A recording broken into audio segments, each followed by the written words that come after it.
I know I was born severely clubfoot in both legs, which in turn made me knock-kneed to a degree that I couldn't run like normal children. So when I was 4, I had surgery on both legs, and you can see I have scars here. They took a sliver of the shin bone out and of my fibula, and then down in my ankle took cartilage out and basically fused the ankle. To accomplish what he's accomplished, I think it holds true that, you can do whatever you set your mind to. People told him he wasn't going to run or wasn't going to be able to walk very well, and he did. He's run across the country.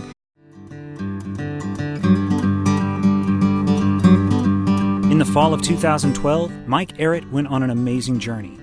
He ran 2,150 miles honoring our fallen service members in Afghanistan. He ran a marathon a day, every day for 81 straight days. And he stayed with a new host family each night. Tonight we were assembling the flags, putting the names of the casualties for the Afghanistan war onto flags, which Mike will run across the United States and place a flag in honor of every casualty of that war. Mike is very self-motivated, and he does it for all the right reasons. And I came the first night and helped write the names on all the little yellow ribbons. And suddenly that person becomes not a number but a name. And he died for us. I push a jogger stroller, and in the stroller are flags that bear the names, age, rank, hometown of each service member that we've lost in Afghanistan.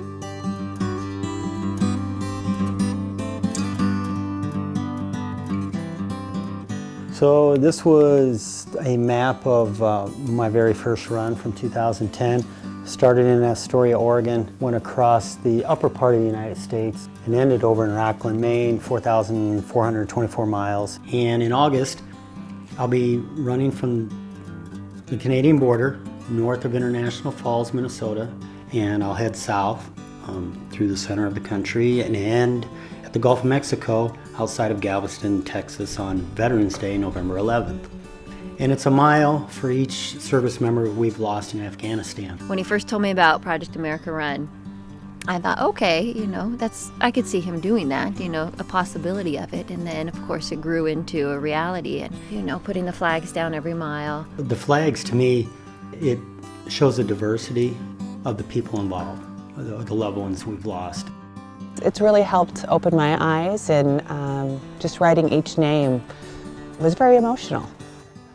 He has inspired us. Here he is, he's running a marathon every single day for 11 weeks straight. And when we found out he chose us, International Falls, Minnesota, as the launch location for this run, people got excited. Veterans are talking about it. Private citizens are talking about it. Children are talking about it. People who love to run and bike are talking about it. I read about the story as I was sitting and having breakfast. A gentleman planting flags in honor of all those that have fallen. And I think it's a tribute, beautiful tribute, what he's doing to honor these fallen men.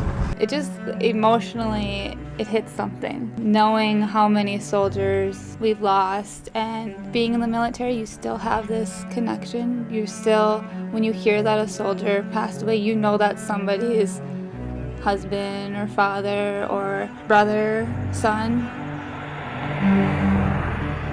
I rode my bike alongside Mike and helped plant the flags. It's such an amazing experience, and it would be great if more people could join him on the way, and even just a mile. And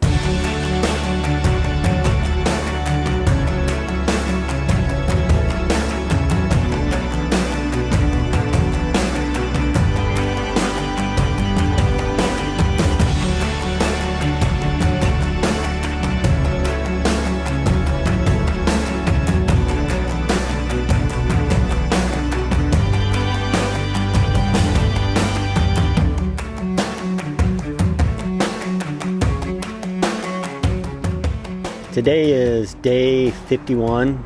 We're 1,330 miles in. I know the name and where he's from before I even place the flag because I've looked at it in my basket for a whole mile. And then I place it down and salute, give my own moment of thanks in my head, and then move on. The journey's almost over, and that in itself is a blessing. Seeing America in this way is quite unique, and I'll be sad when it's done.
You get into the routine of moving forward, and then I have to stop and pause and then realize that that was the last flag, that that was the last footstep, that that was the last wheel going into the water.